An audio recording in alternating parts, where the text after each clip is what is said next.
my dear students, myself Dr. K.C. Soni, Government Lohia College Churu. In today's lecture series of biotechnology, I am going to deliver my talk on cloning vehicle और cloning vector. प्रिय साथियों और विद्यार्थियों, biotechnology की आज की व्याख्यानमाला की श्रृंखला में क्लोनिंग व्हीकल पे मैं आपसे चर्चा करना चाहूँगा. So today we are going to discuss on the content cloning vehicle और क्लोनिंग वेक्टर.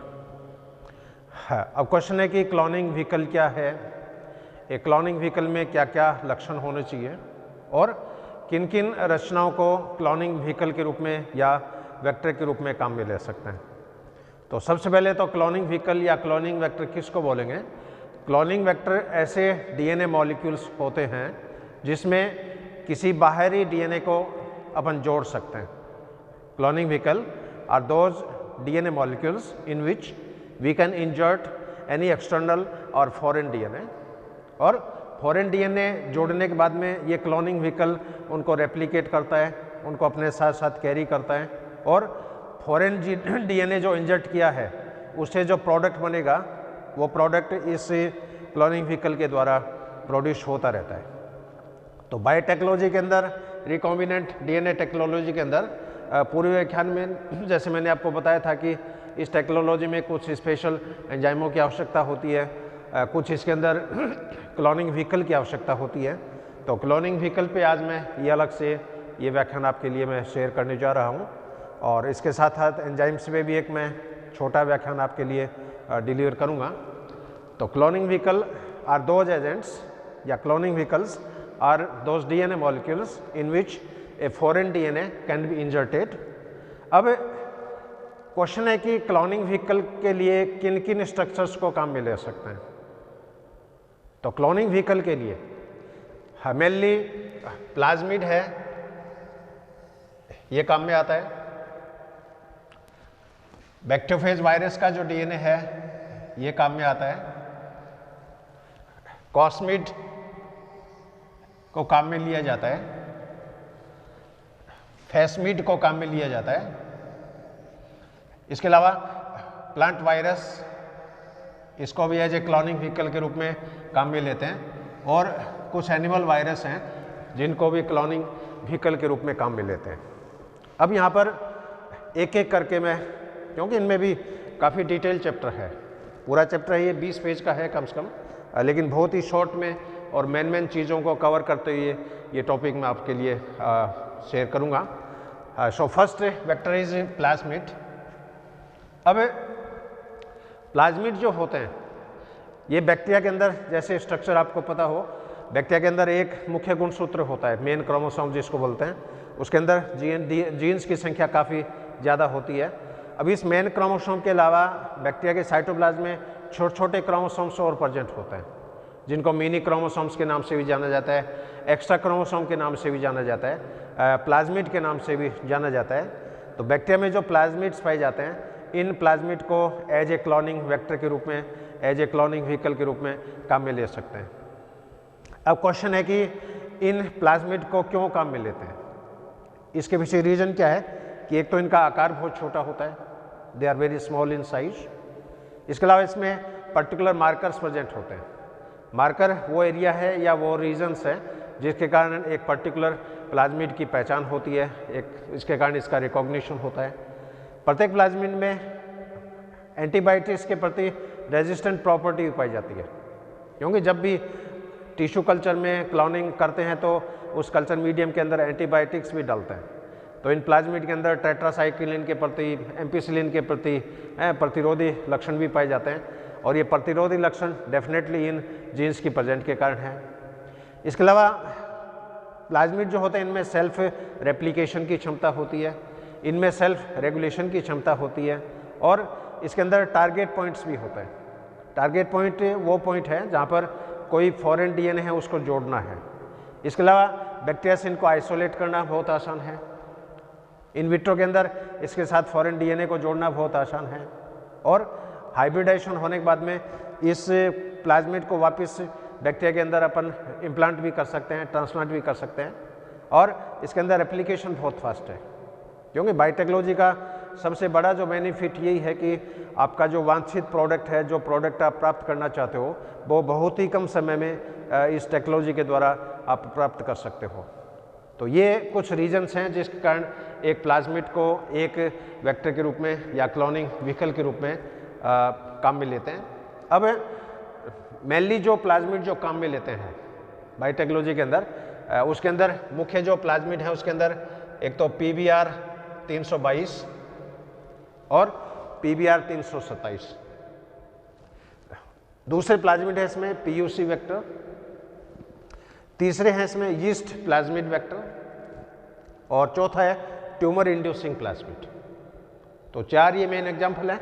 इसके अलावा और भी सैकड़ों हैं प्लाज्मिड हैं, वो सैकड़ों हैं, लेकिन सभी का यहाँ डिस्क्रिप्शन करना है वो संभव नहीं है। लेकिन आपके कोर्स के हिसाब से जो जनरली एग्जाम में जो पूछे जाते हैं शॉर्ट नोट्स के रूप में, केवल ये 4 प्लाज्मिड मैंने आपके लिए सिलेक्ट किए हैं। फर्स्ट जो कैटेगरी है PBr 322 और PBr 327। अब इन प्लाज्मिड में लक्षण क्या होंगे?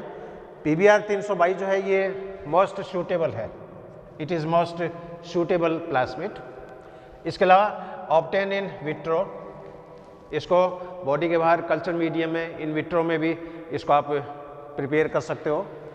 हाँ, marker for ampicillin and tetracycline present, इसमें एम्पिसिलिन और टेट्रासाइक्लिन के मार्कर्स प्रेजेंट हैं।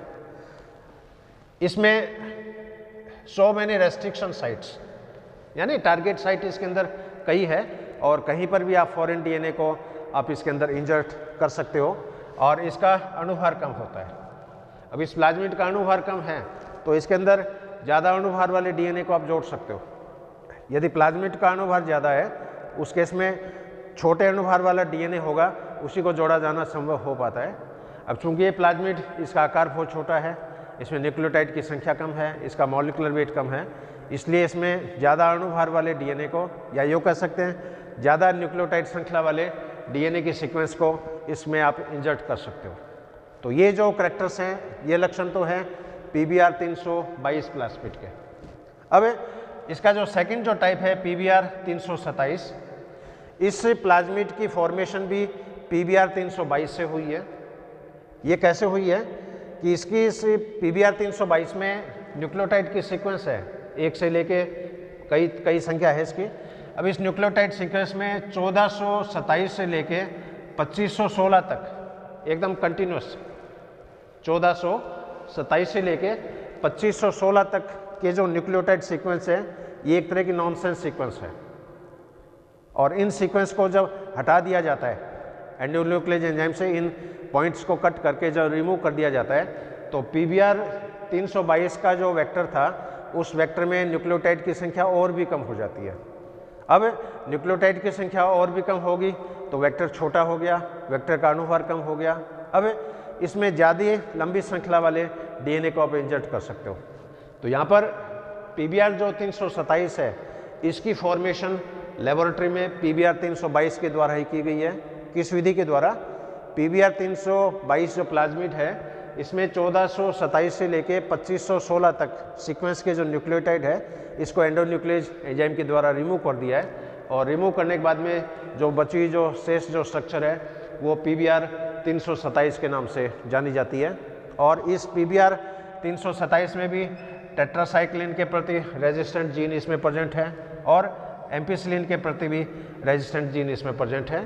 और ये एक इस प्लाज्मिड का जैसे रफ डायग्राम जैसे मैंने रिप्रेजेंट किया है। इसमें जो येलो कलर में जो है, ये एम्पिसिलिन के रेजिस्टेंट जीन की लोकेशन है। इधर ये जो है ये टेट्रासाइक्लिन के रेजिस्टेंट जीन की लोकेशन है। और इस प्लाज्मिड में आप देख रहे हो 3 जगह इंजर्शन पॉइंट है। एक पॉइंट तो ये हो गया SAL1, यानी इस एंजाइम के द्वारा इस पॉइंट को आप ब्रेक कर सकते हो। दूसरा ये पॉइंट है EcoR फर्स्ट, इस पार्ट को आप इस एंजाइम के ट्रीटमेंट के द्वारा इसको आप क्लीव कर सकते हो, विदलित कर सकते हो। और तीसरा जो ब्रेकिंग पॉइंट है, दैट इज़ PST फर्स्ट, इस एंजाइम के द्वारा आप इस पॉइंट को यहाँ पर क्लीव कर सकते हो। अब आप देख रहे हो इस छोटे से प्लाज्मिड में 3 टारगेट पॉइंट है। एक टारगेट पॉइंट ये हो गया, एक टारगेट पॉइंट ये हो गया, एक टारगेट पॉइंट ये हो गया।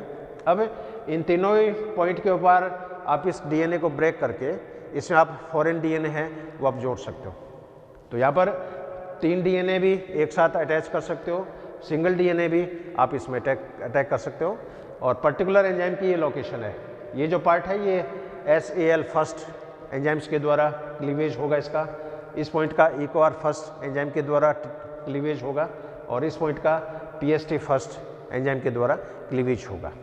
तो ये तो है बैक्टीरिया का प्लाज्मिड PBr 322 और PBr 327। अब सेकेंड वेक्टर है PUC वेक्टर। हाँ, इस वेक्टर में क्या विशेषताएं होगी, एक तो इसमें 2700 नाइट्रोजन बेस हैं, 2700 न्यूक्लियोटाइड्स आर प्रेजेंट, और इस प्लाज्मिड की जो फॉर्मेशन है, इस वेक्टर की जो फॉर्मेशन है ये PBr 322 प्लस LAC-Z के फ्यूज़न के द्वारा डेवलप की जाती है। और LAC-Z जो होता है ये बैक्टीरिया के क्रोमोसोम्स में पाई जाने वाली एक लोकेशन है। तो LAC-Z डीएनए और PBr 322 डीएनए, इन दोनों को जब आपस में जोड़ दिया जाता है तो ये हाइब्रिड टाइप का वायरस बन जाता है, हाइब्रिड टाइप का ये प्लाज्मिड बन जाता है और इसको PUC वेक्टर के नाम से जाना जाता है। अब इसमें LAC-Z जो होती है इसके अंदर पॉलीलिंकर सीक्वेंस पाई जाती है। पॉलीलिंकर यानी कई पॉइंट हैं और कई पॉइंट पर आप फॉरेन डीएनए को इसके अंदर आप जोड़ सकते हो। It form white colony when grows in IPTG and X Galactus medium. तो ये जो प्लाज्मिड है ये IPTG और X गैल मीडियम के अंदर वाइट कॉलोनी का निर्माण करेगा। It constitutes white colony. और जब ये प्लाज्मिड लैक्टोज पॉजिटिव हो, LAC पॉजिटिव हो, उस केस में इसमें फॉरेन डीएनए आप इंजर्ट नहीं कर सकते हो और उस केस में ये कल्चर मीडियम में नीली कॉलोनी का निर्माण करते हैं, नीले कलर की कॉलोनी का निर्माण करते हैं। अब इसमें आप देख रहे हो जब प्लाज्मिड लैक नेगेटिव होगा, LAC नेगेटिव, उस केस में तो ये वाइट कलर की कॉलोनी की फॉर्मेशन करता है और जब ये लैक पॉजिटिव होता है तब ये ब्लू कलर की कॉलोनी ये फॉर्मेशन करता है। और पेटिडिस में इन कॉलोनी की कलर की बेसिस पे आप इजीली आइडेंटिफाई कर सकते हो कि ये प्लाज्मिड लैक नेगेटिव टाइप का है या लैक पॉजिटिव टाइप का है। ये इस प्लाज्मिड का एक डिटेल डायग्राम ये जैसे यहाँ पर दिखाया है PUC वेक्टर। हाँ, इस PUC वेक्टर में आप देख रहे हो एम्पिसिलिन का रेजिस्टेंट जीन है यहाँ पर और ये टारगेट पॉइंट है HE सेकेंड, एंजाइम का टारगेट पॉइंट है। यहाँ पर आप कोई फॉरेन डीएनए आप जोड़ सकते हो। ये जो पॉइंट है HE सेकेंड, इस एंजाइम के द्वारा यहाँ पर क्लीवेज पॉसिबल है। और ये जो रीजन है ये LAC-Z रीजन है। अब ये जो LAC-Z रीजन है इसमें आप देख रहे हो ये पॉलीलिंकर सीक्वेंस, यहाँ पर मैंने शब्द काम में लिया पॉलीलिंकर सीक्वेंस। तो इस LAC-Z रीजन में आप देख रहे हो कितनी एंजाइम्स के प्रति इसके अंदर टारगेट पॉइंट प्रेजेंट है। हिंद थर्ड के लिए इसमें टारगेट है, PST फर्स्ट के लिए टारगेट है, सेल फर्स्ट के लिए टारगेट है, BAM थर्ड के लिए टारगेट है, SM फर्स्ट के लिए टारगेट है, EcoR फर्स्ट के लिए इसमें टारगेट है। और यही टारगेट सीक्वेंस इसके लेफ्ट पार्ट में उल्टी सीक्वेंस में होती है, या यूँ कि ये दोनों एक दूसरे के मिरर इमेज है। जैसे EcoR फर्स्ट इसमें भी है, इसमें भी है, फिर सेकंड नंबर पे SMA फर्स्ट है, इसमें भी SMA फर्स्ट है, फिर इसमें BAM थर्ड है, इसमें भी BAM थर्ड है, लास्ट में हिंद थर्ड है, इसमें भी लास्ट में हिंद थर्ड है।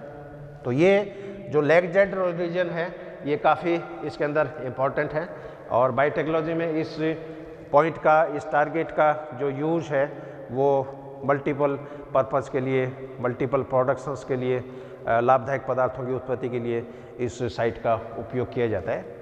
तो ये एक तरह से हाइब्रिड प्लाज्मिड हो गया यो मान के चलो, क्योंकि इसके अंदर LAC-Z जो जीन है ये मैन क्रोमोसोम्स में होता है।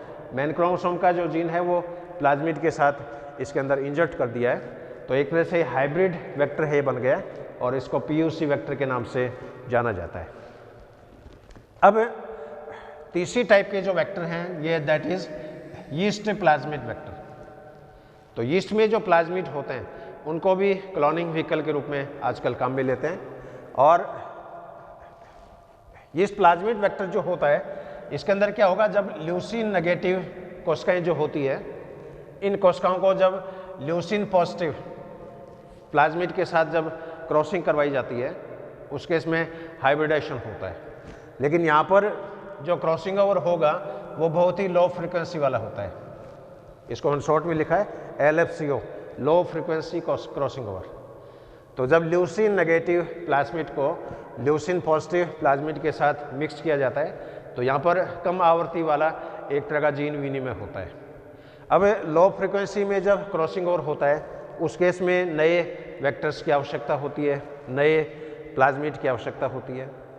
तो यहाँ पर ये एक्स्ट्रा जो प्लाज्मिड हैं जिनका यहाँ पर रिक्वायरमेंट रहती है, और ये 5 है मेनली। एक तो इसमें YIP, I for integrative plasmid, yeast integrative plasmid. Second is YEP यानी yeast episomal plasmid. Third is YRP, yeast replicating plasmid. Fourth is YCP, yeast centromeric plasmid. और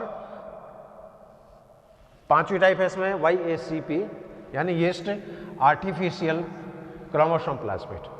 अभी जो आर्टिफिशियल क्रोमोसोम जो प्लाज्मिड है इसके अंदर सेंट्रोमेरिक रीजन भी होता है और इसके अंदर टीलोमेरिक रीजन भी होता है, जबकि ऊपर वाला जो है YCP इसके अंदर केवल सेंट्रोमेरिक रीजन है, टीलोमेरिक रीजन इसके अंदर नहीं है। तो आजकल यीस्ट का जो प्लाज्मिड है इसको भी एक सूटेबल क्लोनिंग व्हीकल के रूप में, एक वेक्टर के रूप में आजकल काम में लेते हैं। चौथा मेन एग्जाम्पल है इसमें TI प्लाज्मिड। TI करता है ट्यूमर इंड्यूसिंग प्लाज्मिड। ये इस तरह के वायरस, इस तरह के ये DNA हैं जिनके इन्फेक्शन के कारण ऑर्गेनिज्म में कैंसर है वो प्रोड्यूस होता है, एक तरह की ट्यूमर कांट जैसी रचना है वो डेवलप हो जाती है।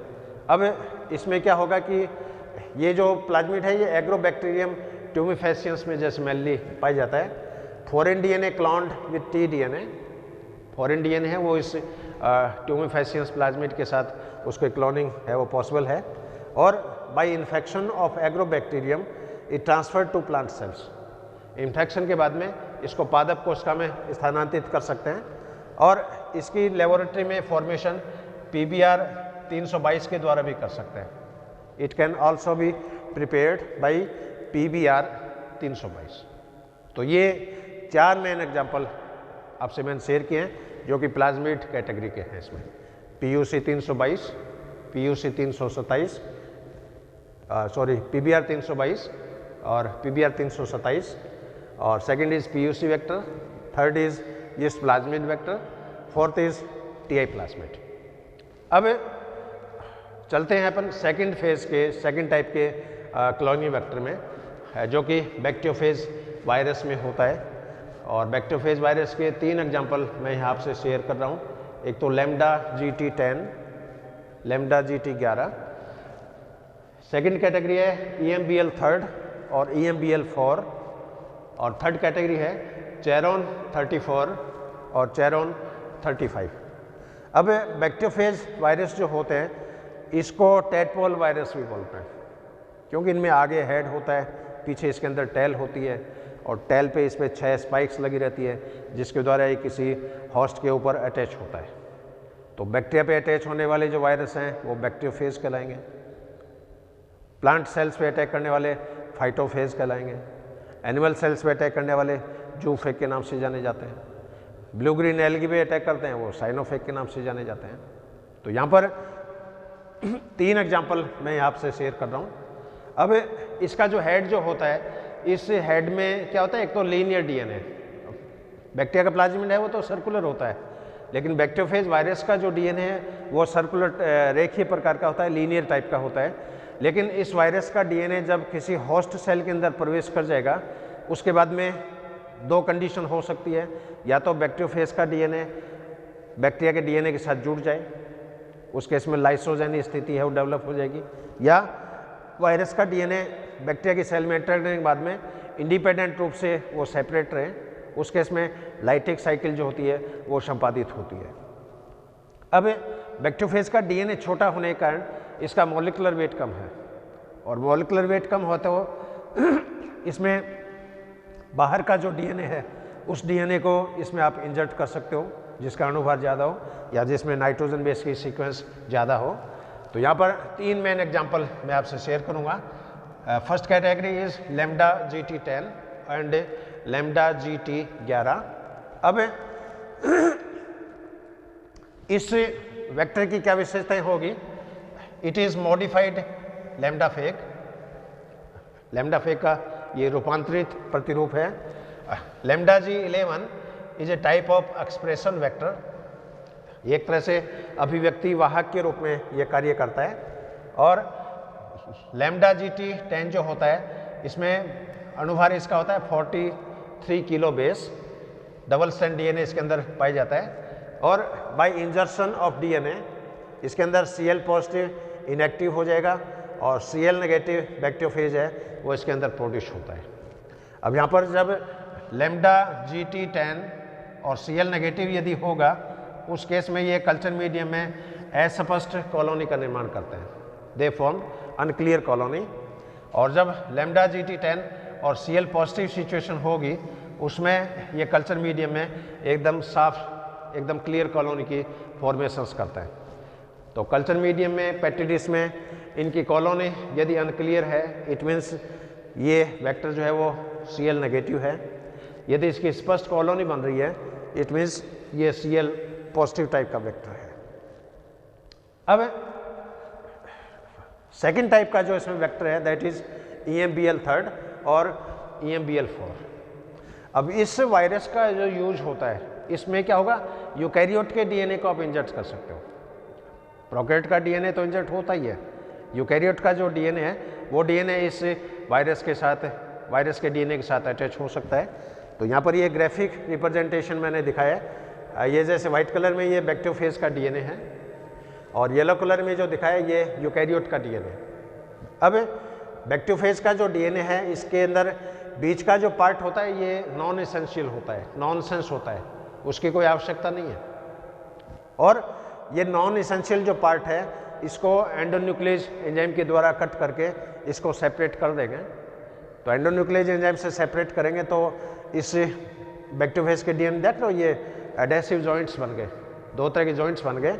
अब यूकैरियोट का जो DNA होता है इसको भी एंडोन्यूक्लियस एंजाइम के द्वारा उपचारित करेंगे और रेस्टिंग एंजाइम से ट्रीट करने के कारण इसमें ये इस तरह का जॉइंट बनता है। अब ये जो यूकैरियोट का जो DNA है ये इस बैक्टीरियोफेज के DNA के अंदर बीच में इंजेक्ट कर सकते हैं और इंजेक्ट करने के बाद में ये लैम्डा फेग है वो डेवलप हो जाएगा जिसके अंदर यूकैरियोट का DNA है वो प्रेजेंट है। अब ये बैक्टीरियोफेज किसी भी सेल्स में इन्फेक्शन करेगा, बैक्टीरियोफेज पे करेगा, बैक्टीरिया पे करेगा या और किसी होस्ट सेल पे करेगा। तो उस केस में ये जो फॉरेन DNA यूकैरियोट का जो DNA था इस DNA से बनने वाला जो भी प्रोडक्ट है, जो भी प्रोटीन्स हैं, जो भी एंजाइम्स हैं वो एंजाइम्स ये बैक्टीरियोफेज वायरस प्रोड्यूस करने के अंदर कैपेबल है। तो आजकल जो हाइब्रिडोमा जो टेक्नोलॉजी है, बायोटेक्नोलॉजी में जो हार्मोन्स का प्रोडक्शंस हैं, एंटीबॉडीज़ का प्रोडक्शंस हैं, वो प्रोडक्शन इस क्लोनिंग व्हीकल के द्वारा संभव है।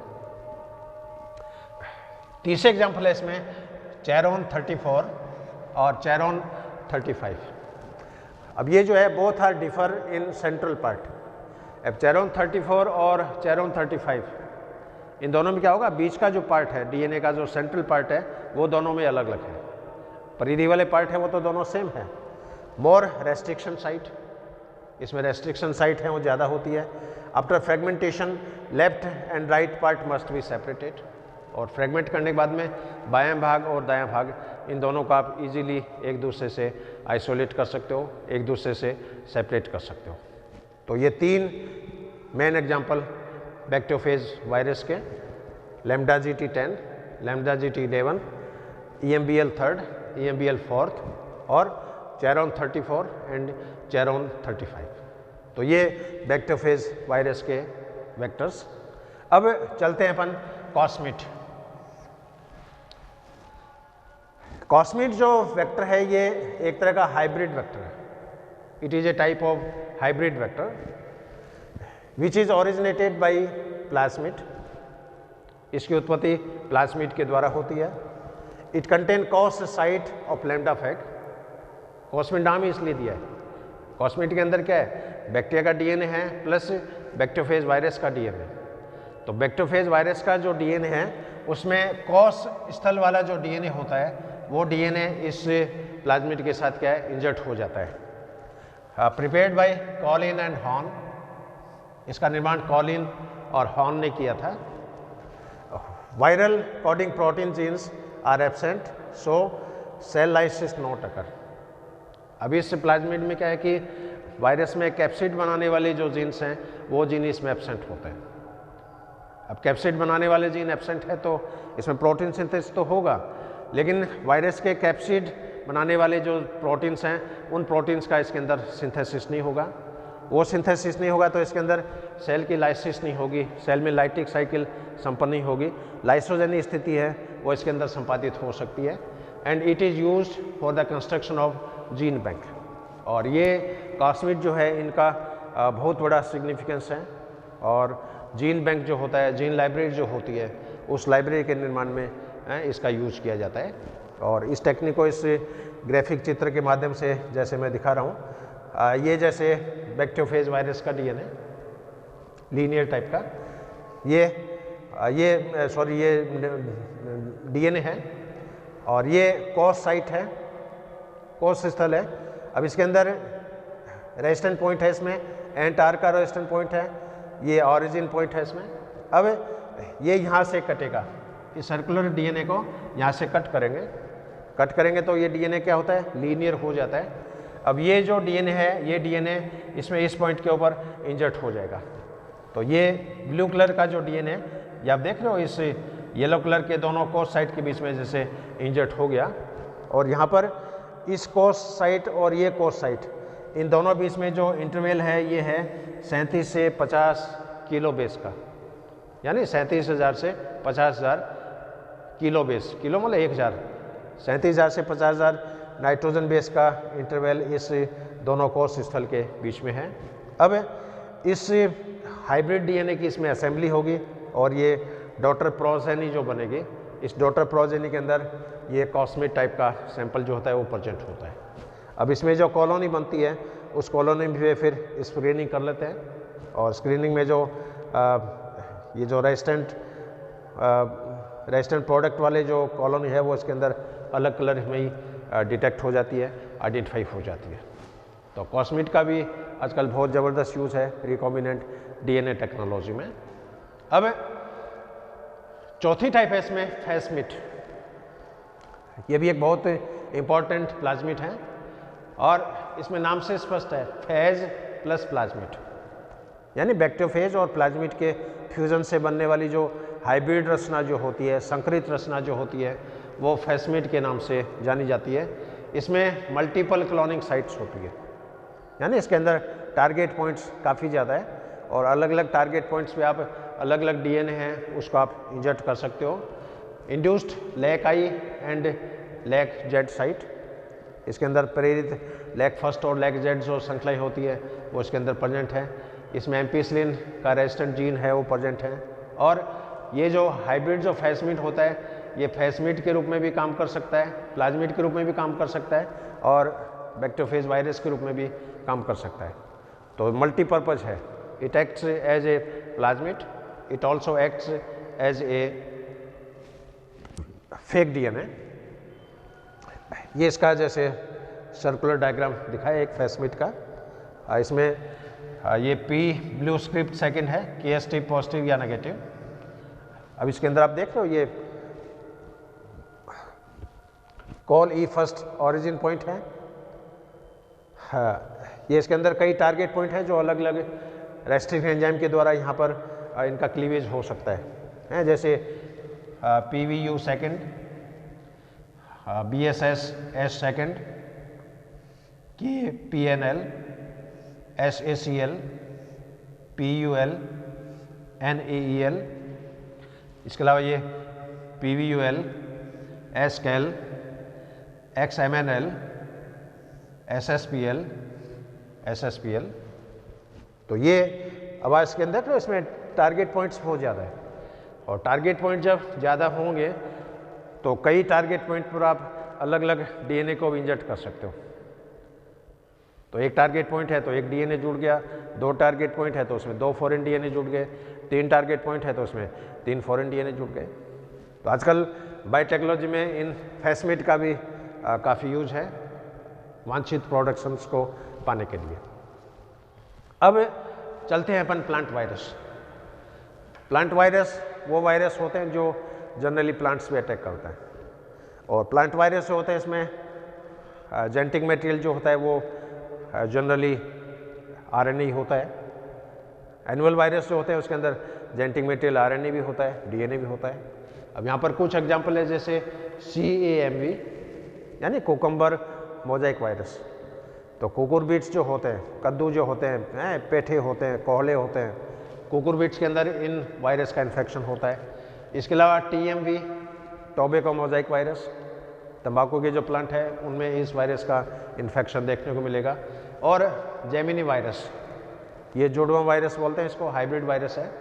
अब इसमें जो कोकम्बर मोजाइक जो वायरस होता है, ये वायरस क्या करता है, इट अटैक्स ऑन क्रोसीफर्स। तो क्रोसीफर्स जो प्लांट हैं उनके ऊपर ये अटैक करता है, नंबर रेज्ड अप टू 10⁵ और इस वायरस के इन्फेक्शन के बाद में कोशिकाओं में इस वायरस की संख्या 10⁵ तक हो जाती है। And it is used for transgenic plant. तो ट्रांसजेनिक पौधों के निर्माण में इसका यूज है। दूसरा जेमिनी वायरस जो होता है ये एकबीजपत्री और द्विबीजपत्री दोनों पौधों के ऊपर ये अटैक करता है। और द्विबीजपत्री पौधों पे अटैक करने वाले जो वायरस होते हैं इसके अंदर 2 तरह के फ्रैगमेंट्स मिलेंगे, एक तो DNA और DNA B। जबकि मोनोकोट पे अटैक करने वाले जो वायरस होते हैं उनके अंदर DNA का केवल एक ही फ्रैगमेंट है, एक ही फिलामेंट है, वो प्रेजेंट होता है। तो प्लांट वायरस है, ये भी एक क्लोनिंग व्हीकल के रूप में काम में लेते हैं, लेकिन इन वायरस का उतना यूज नहीं होगा जितना बैक्टीरिया के प्लाज्मिड का होता है।